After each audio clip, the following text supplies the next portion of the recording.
Sir Anjum, sir Moin, sir Shahid और जितने भी ये टीचर्स थे, मैं उनकी बहुत बड़ी फैन हूँ, क्योंकि इतना अच्छा वो लोग जो है वो आपको एक्सप्लेन करते थे कि आपको कभी जरूरत ही नहीं रहती थी कि आप जाके अपने नोट्स को रिवाइज करो. Şunu söylemek isteyeceğim ki benim hocam hocam Ancım, Moin, ondan sonra Şahit. Sagoda university का एक्सपीरियंस अच्छा है.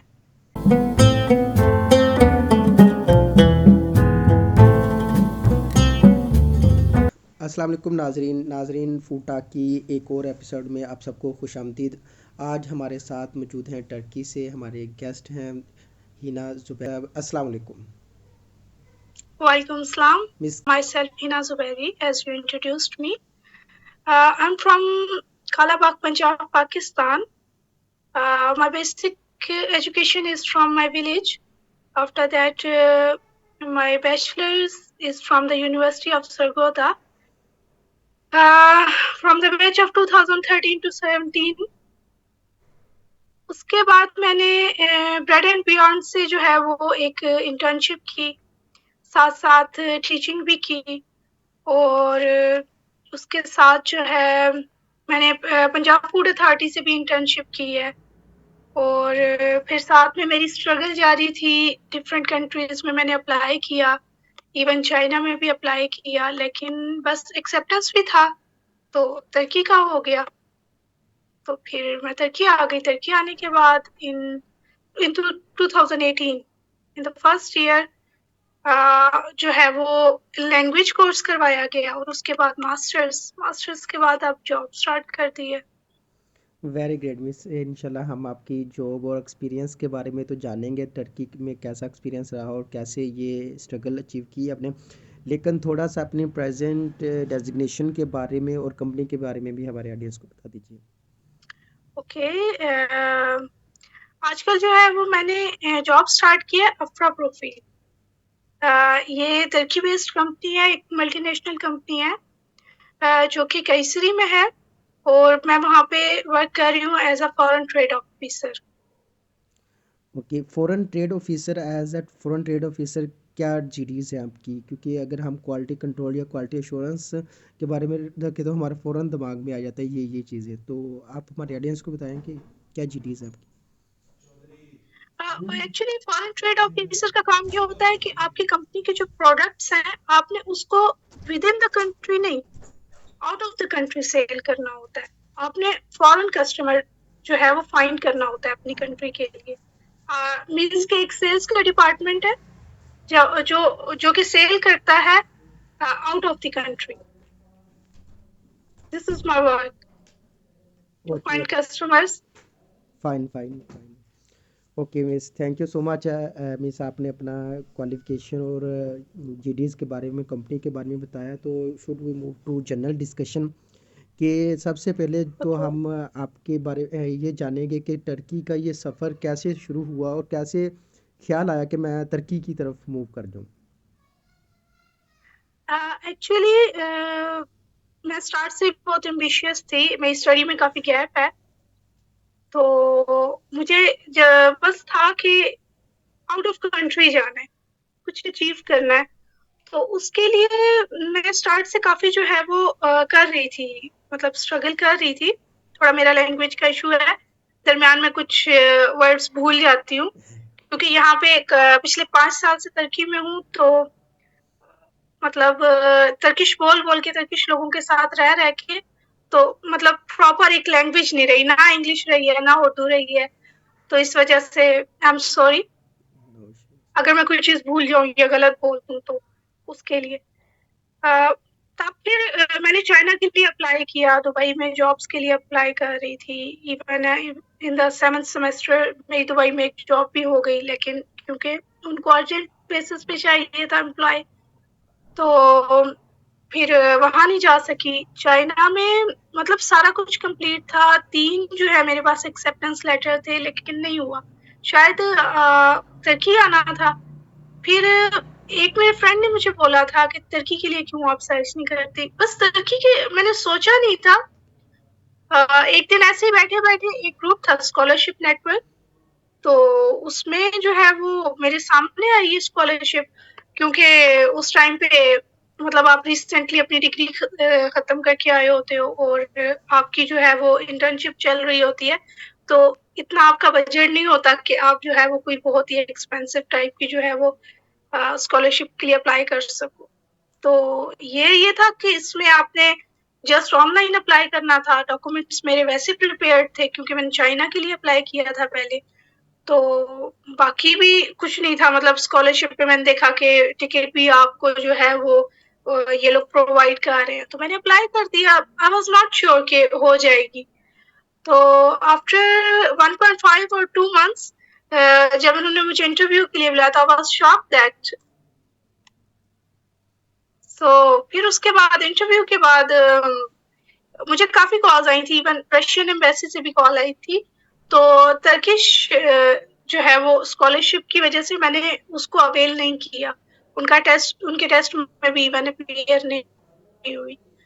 तो फिर जब फाइनल कॉल नहीं आ रही थी तो काफ़ी परेशान हो गई मैं। लेकिन फिर एट द एंड आ गई और फिर मैं तुर्की आ गई। वेरी ग्रेट मिस, ये बड़ी एक सक्सेस स्टोरी और बड़ी लकी स्टोरी भी है, लेकिन बहुत सारे लोग आपको पता है अप्लाई करते हैं और बाय अनफॉर्चुनेटली उनका नहीं हो पाता। तो आपने एक एग्जांपल हमारी जो वुमेन है, फीमेल स्टूडेंट्स हैं फूड टेक की, एफटी की, उनके लिए एग्जांपल एक सेट की है कि कैसे वो मूव कर सकती हैं अपने पाकिस्तान की यूनिवर्सिटी से अब्रोड की तरफ। कि अगर पाकिस्तान में भी आपने डिग्री की सरगोदा यूनिवर्सिटी में, नो डाउट पाकिस्तान में, और उसके बाद टर्की में भी एक मास्टर की डिग्री की, what is the difference between both of them?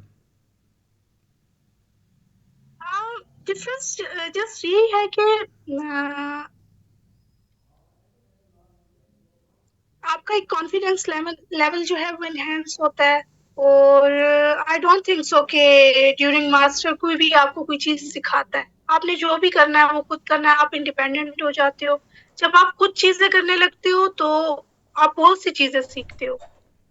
मेरे लिए काफ़ी डिफ़िकल्ट रहा यहाँ पे क्योंकि मेरा जो है वो 1 साल यहाँ पे वेस्ट हुआ।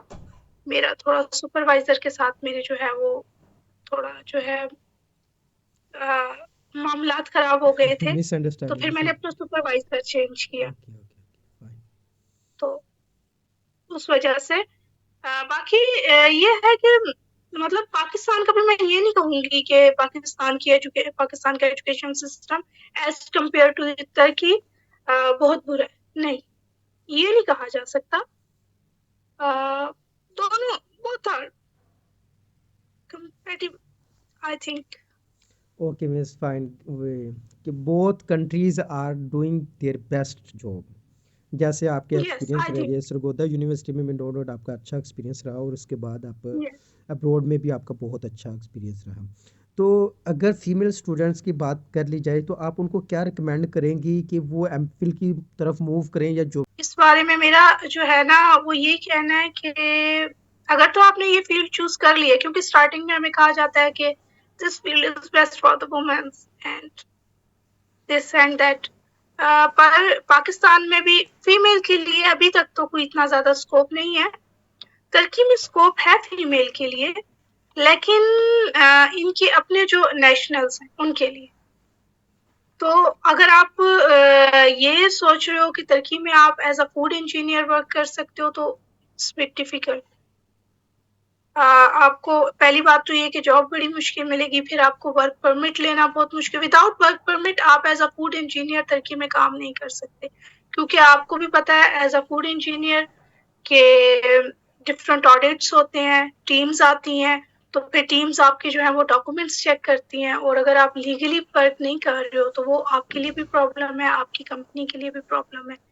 और जो यहाँ की गवर्नमेंट है वो ये कहती है कि जब आपके अपने इतने ज़्यादा फूड इंजीनियर्स यहाँ पे मौजूद हैं, तो फिर आप किसी फॉरेनर को क्यों हायर कर रहे हो? तो बहुत मुश्किल होता है एज़ अ फूड इंजीनियर यहाँ पे आपके लिए वर्क परमिट लेना। गवर्नमेंट भी बहुत कम अलाउ करती है। तो एज़ अ फॉरेनर आपको अगर लैंग्वेज आती है तो आप एज़ अ ट्रांसलेटर काम कर सकते हो, बहुत सी जॉब्स कर सकते हो। जैसे कि मैंने भी यहाँ पे ड्यूरिंग माय जर्नी मैंने यहाँ पे एज़ अ ट्रांसलेटर भी काम किया है, मैंने एज़ अ कंसल्टेंट भी काम किया है। तो मतलब लोगों की रेज़िडेंस परमिट वग़ैरह भी अप्लाई किए हैं। तो आप इस तरह की जॉब्स कर सकते हो, लेकिन मैं ये बाकी लक भी होती है कुछ लोगों की। पर फीमेल के लिए जहाँ तक मैं ये देखती हूँ, तो फीमेल के लिए मुझे कोई इतना ज़्यादा स्कोप नज़र नहीं आता है इस फील्ड में। क्योंकि टू बी ऑनेस्ट मैं बहुत डिसहार्ट होके जो है वो मैंने as a foreign trade officer मैंने कहा कि चलो अब फील्ड को चेंज करके देख नहीं नहीं, लेते हैं। बहुत डेफिनेटली आप एग्जैक्टली बहुत अच्छा कह रही है, क्योंकि हम ये देखते हैं कि अगर आप अपनी बैचलर क्लासेस से भी अंदाज़ा लगा लें तो अक्सरियत भी वुमेन की होती है, लड़कियों की होती हैं। और और उस उसके मसला यही है ना कि देखिए अगर मैं भी यहाँ पे बैठ के आपके साथ बात कर रही हूँ और मैं रियलिटी पे बात नहीं करूँगी, मैं कहूँगी नहीं नहीं बहुत स्कोप है और ये और वो, तो मैं लोगों को मिसलीड करूँगी, मिसगाइड करूँगी यहाँ पे। तो आई थिंक कि अगर मेरी किसी बात से कोई जो है वो मैं ये भी यहाँ पे ये भी कहूँगी कि अब कभी-कभी मैं ये सोचती हूँ कि एज़ अ टीचर एकेडमिक्स मेरी जो है वो इंग्लिश और उर्दू बिल्कुल खराब हुई हुई है। तो आप जो है वो मतलब एज़ अ टीचर भी अपना करियर स्टार्ट कर सकते हो। क्योंकि इस फील्ड में फीमेल के लिए मुझे कोई इतनी ज़्यादा हाँ, अगर आप यूरोप साइड पे मूव करना चाहते हो तो फिर तो बेस्ट है। अगर आपके पास ऐसी कोई अपॉर्च्युनिटी है कि आप यूरोप जा सकते हो तो वहाँ पे जाने के लिए फीमेल के लिए बेस्ट है। पर with in Pakistan you can't it's quite I think. मुश्किल definitely miss, I I am agree with you. तो लेकिन हम होप्स हो कि आने वाले दिनों में दिन ब दिन ये तरक्की की तरफ गामजन होगा, जैसे डिफरेंट सोसाइटीज़ काम कर रही है इसमें। PFSFT को हम कहें कि दाद देंगे, और national alliance for safe food के, और इस तरह बेशुमार एनजीओज़ काम कर रही हैं जो वुमेन राइट्स के ऊपर एंड जॉब अपॉर्चुनिटीज़ और फूड टेक वुमेन के लिए काम कर रही हैं। आई होप सो कि आने वाले दिन में ये मज़ीद बेहतरी की तरफ जाएगी ये चीज़ें। जैसा कि आप देख लें कि अगर एंटरप्रेन्योरशिप की बात कर लें तो वुमेन वो भी मूव कर रही हैं। तो जैसे हमारे पास बहुत बड़ी हाँ, एग्जांपल है कि ये कर हमारे सकती हूँ जो इस फर्स्ट फील्ड में फर्स्ट आने के वुमेन बाद। फूड टेक की जो फर्स्ट वुमेन है, उन्होंने अपना बिजनेस सेटअप किया और आज बहुत अच्छे लार्ज स्केल पे वो अपने बिजनेस को चला रही हैं। हाँ, अगर ऐसी कोई अपॉर्चुनिटी उनके माइंड में है तो डेफिनेटली इस फील्ड में आए।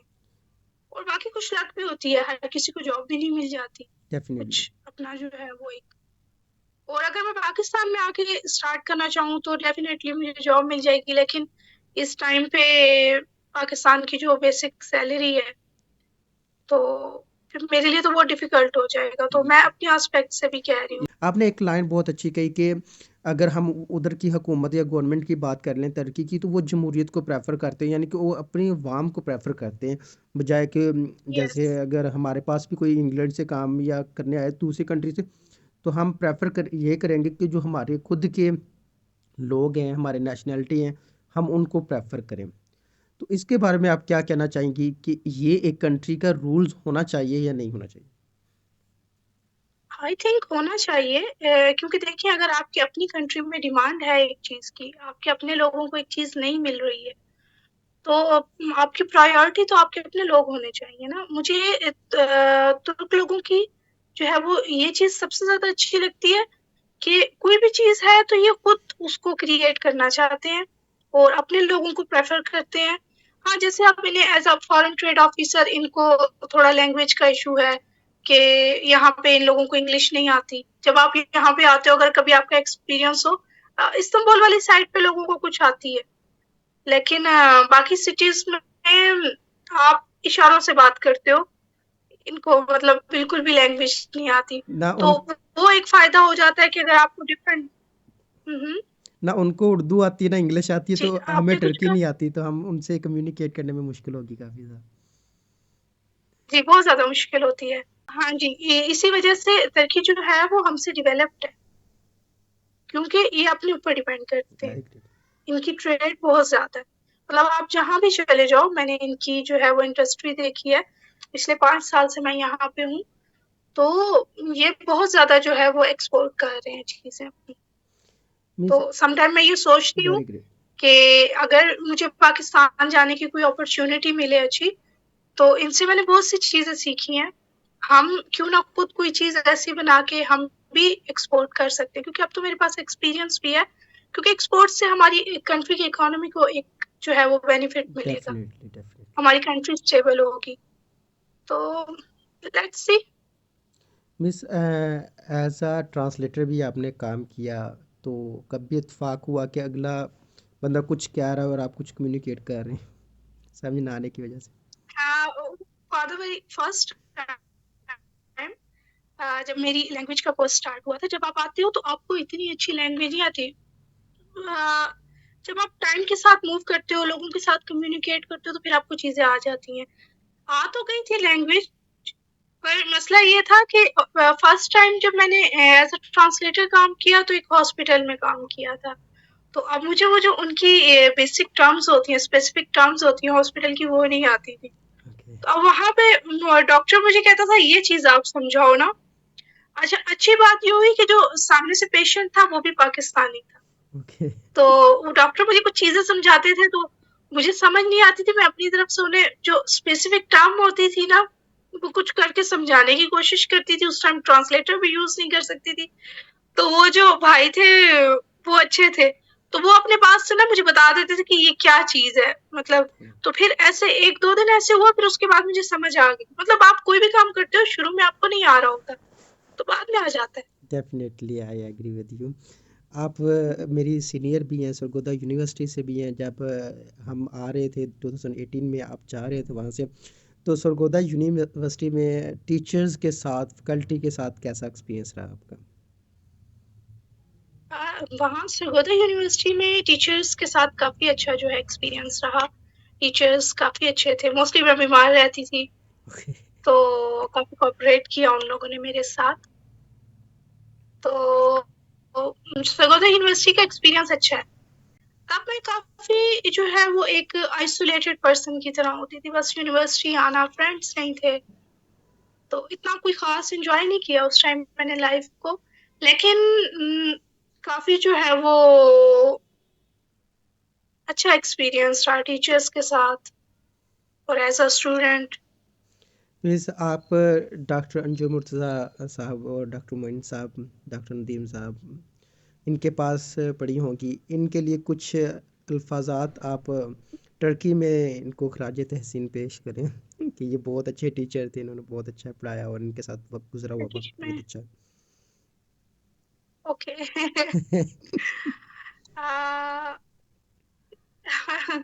Tamam.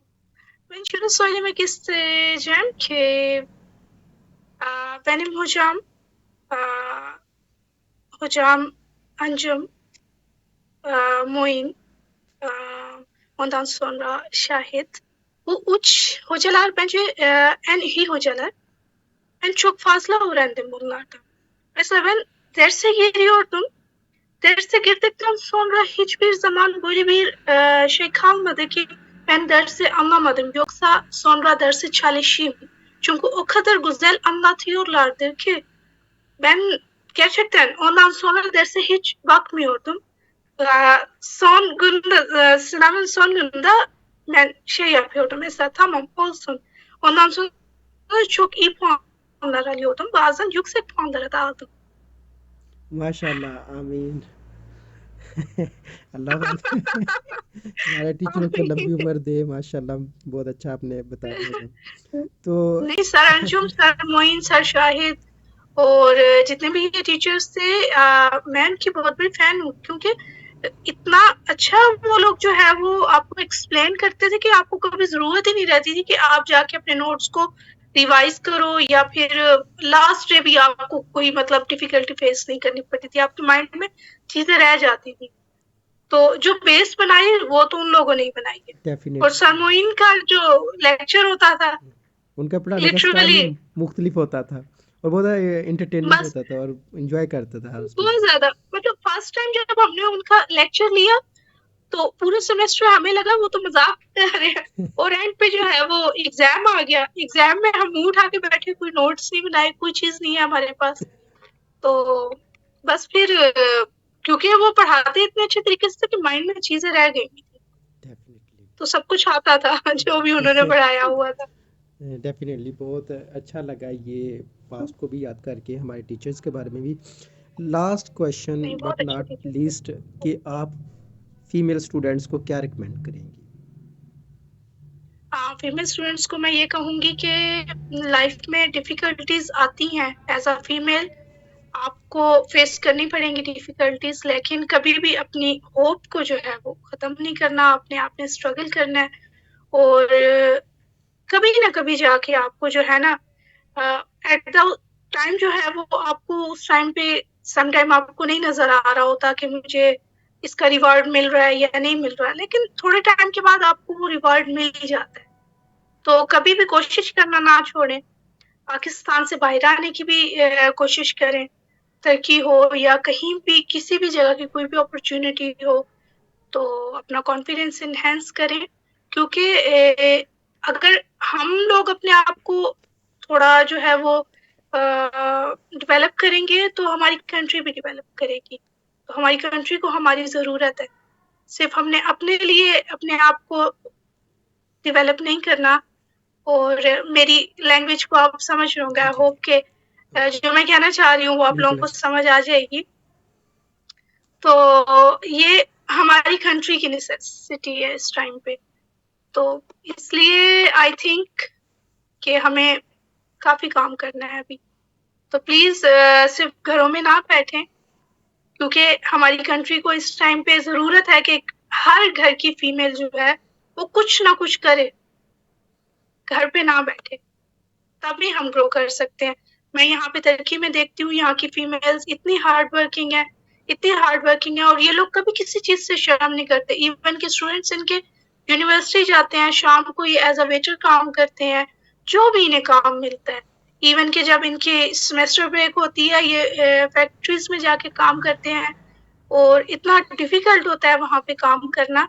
लेकिन मैं सम टाइम इन्हें देखती हूँ तो मैं बहुत इनसे इम्प्रेस होती हूँ कि इनके पेरेंट्स से इम्प्रेस होती हूँ कि वो ये नहीं कहते कि यार मेरा बच्चा जो है वो कैसे ये काम करेगा। वो उसको इस लायक बनाते हैं, बचपन से उसे इस चीज़ की आदत डालते हैं।